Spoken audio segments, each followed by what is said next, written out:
Baik, terima kasih rekan-rekan. Jadi hari ini kita menyaksikan Mbak Yeni Wahid memberikan dukungan. Ini merupakan suatu penguatan bagi energi kemenangan Pak Ganjar Prof Mahfud MD. Apalagi dukungan diberikan melalui pertimbangan nurani yang bening, melalui olah rasa. Sehingga apa yang disampaikan oleh Ibu Mega bahwa Pak Ganjar dan Prof Mahfud MD adalah jawaban bagi seluruh tantangan yang dihadapi bangsa ini untuk membela rakyat, membela yang benar, membela yang digerakkan oleh hati nurani dan komitmen bagi daya unggul bangsa. Ada pertanyaan, dipersilahkan. Ya, komunikasi kalau digerakkan oleh kebenaran, oleh moralitas politik dan peranatan yang baik, itu gampang sekali ketemu. Karena nggak akan neko-neko ketika budi nurani itu dikedepankan. Jadi bertemunya mata hati antara Pak Ganjar, Pak Mahfud, dan Mbak Yeni. Jadi ini klop. Ya, setelah Prof Mahfud dideklarasikan, kemudian tadi Mbak Yeni mengatakan Prof Mahfud kan juga punya rekam jejak sejarah yang panjang dengan NU, dengan Gus Dur, dan juga termasuk dengan Mbak Yeni.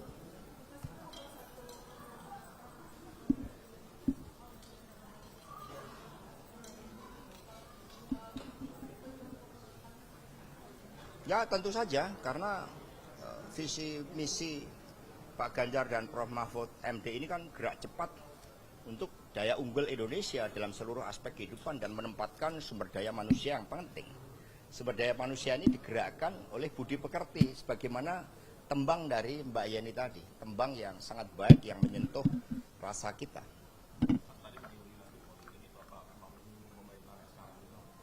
Oh enggak, itu suatu respon yang diberikan oleh masyarakat. Kami mendengarkan suara dari Pak Gunawan Muhammad, dari Pak Hamid Awaludin, dari Butet, bahkan terakhir dari F. Saifullah. Kami mendengarkan dari para budayawan, para seniman, para ahli hukum tata negara, dari para ilmuwan, dari perguruan tinggi, yang semua menyuarakan hal yang sama, bahwa demokrasi yang liberal, yang kapitalistik, dan juga mendorong berbagai bentuk politik dinasti, tetapi yang kami dengarkan dengan seksama, dengan jernih adalah suara-suara ketika oleh ambisi kekuasaan itu kemudian hukum mencoba untuk direkayasa melalui Mahkamah Konstitusi. Ini yang didengarkan oleh PDI Perjuangan karena kami partai yang berasal dari rakyat. Sehingga suara-suara itulah yang kemudian direspon, dan Pak Ganjar Prof Mahfud MD adalah jawaban agar keadilan bisa ditegakkan bagi semua, agar politik yang diawali dari pemimpin yang berasal dari rakyat, bukan dari kalangan elit, yang tercermin dari Pak Ganjar Prof Mahfud MD memberikan inspirasi bagi seluruh anak-anak muda Indonesia untuk menjadi pemimpin yang digerakkan oleh hati nurani. Maka Prof Mahfud mengatakan, saya ditetapkan sebagai calon wakil presiden tidak keluar 1% pun. Ini membangunkan harapan bagi anak-anak muda bahwa ternyata untuk menjadi pemimpin nasional modalnya adalah kompetensi, kejujuran, kerja keras, membela rakyat, membela yang benar, menjadi pendekar hukum. Ini anak-anak muda kemudian masuk di dalam suatu gerbong harapan bersama Pak Ganjar dan Prof Mahfud MD.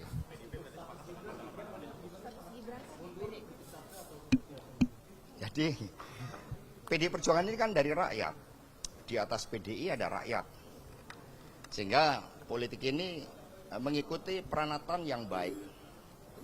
Kalau putih disimbolkan dengan kesucian, dengan kebenaran, dengan ketaatan pada nilai-nilai, kemudian berubah, kalau warnanya juga berubah, semula merah, kemudian secara nyata sudah berubah menjadi kuning, maka ya partai menghormati itu.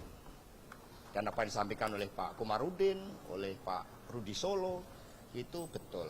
Maka ini sekarang Pak Rudi Solo kemarin sudah melaporkan kepada Ibu Ketua Umum karena Mas Gibran dulu diberikan KTA melalui DPC Solo, dan kemudian Mas Gibran kan sudah pamit kepada kepada Mbak Puan. Sudah pamit, kalau pamit itu kan artinya tahu kan? Kan sudah pamit, jadi sudah pamit. Kalau sudah pamit itu kan sudah gamblang, sudah welo-welo, ya. Ya, oke. Makasih. Yang lain.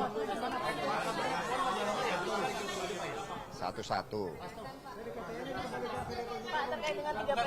Orang sudah tegas harus ditegas-tegaskan lagi. Sebentar, kalau nggak tegas, warna merah dan kuning sama enggak? Ya, udah jelas ya. Ya, yang lain silakan.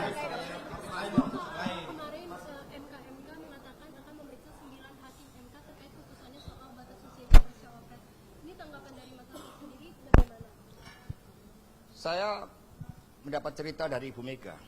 Ketika MK lahir dari amandemen konstitusi, maka suatu niatan baik dari seluruh anak bangsa oleh MPR sebagai cerminan rakyat, ini adalah suatu mahkamah konstitusi, dan kemudian dimasukkanlah suatu syarat bahwa seluruh hakim mahkamah konstitusi memiliki sikap kenegarawanan, mementingkan bangsa dan negara. Sudah selesai dengan persoalan diri maupun keluarga dan kelompoknya. Nah, suara arus bawah, suara pakar hukum, suara kelompok intelektual dari seluruh universitas di seluruh negeri menyuarakan ada suatu persoalan terkait dengan etik. Ada suatu persoalan terkait dengan pelanggaran norma. Ada suatu persoalan terkait dengan tanggung jawab pemimpin Mahkamah Konstitusi. Kami sangat sedih. Kami sangat prihatin bahwa Mahkamah Konstitusi yang didirikan dengan sikap kenegarawanan, sehingga oleh Ibu Mega tempatnya pun dipilih sendiri oleh Ibu Mega saat itu di ring 1 istana. Maka ya seharusnya ketika benteng konstitusi tersebut ada indikasi, ada kecenderungan terjadi pelanggaran etik, ya proses inilah yang harus berjalan. Sehingga kami tidak campur tangan. Kami bukan partai yang suka campur tangan urusan hukum. Kami serahkan sepenuhnya, dan lembaga majelis etik yang sudah dibentuk kami harapkan bekerja dengan sebaik-baiknya. Kami percaya pada kenegarawanan dari Prof. Jimli Asidiki dengan seluruh anggota komite etik majelis etik tersebut.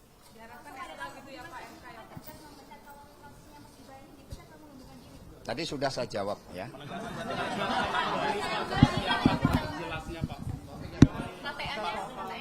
Ya apa?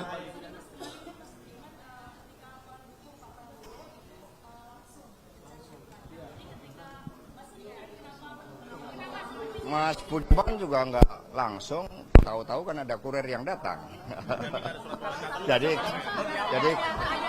jadi nanti sudah diserahkan kepada DPC Solo. Dan Mas Gibran juga sudah pamit ke Mbak Puan, sudah pamit. Pamit itu kan sudah permisi ke Mbak Puan, bicaranya cukup lama.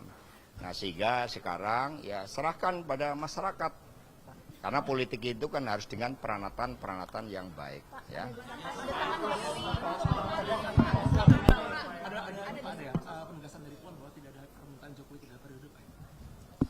Jadi saya sendiri mengalami itu. Jadi ketika saat itu saya sedang nyekar di makam Bung Karno Blitar, tiba-tiba muncul berita salah satu menteri yang mengatakan berdasarkan big datanya, itu ada cukup banyak yang mendorong perpanjangan jabatan atau 3 periode. Sebelumnya saya bertemu dengan menteri tersebut dan dikonfirmasi bahwa sikap-sikap ketua umum beberapa partai yang menyuarakan itu, saat itu dikatakan ya sebagai permintaan Pak Lurah. Kami mendengar itu.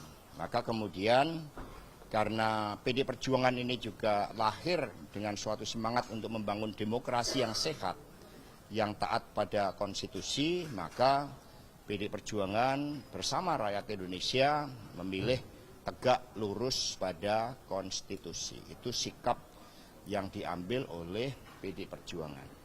Jadi berbagai upaya yang dilakukan oleh beberapa ketua umum saat itu yang saya dapat informasinya, ini bisa di cross check saya pertanggungjawabkan secara politik, hukum, dan juga di hadapan Tuhan Yang Maha Kuasa, di hadapan rakyat Indonesia, bahwa itu memang ada.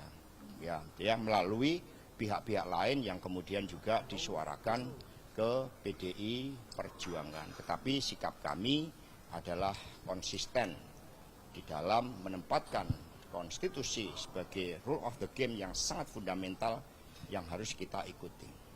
Ada desakan Jokowi untuk keluar dari PDIP, gimana Pak tanggapannya Pak? Apa? Ada desakan Jokowi keluar dari PDIP Pak?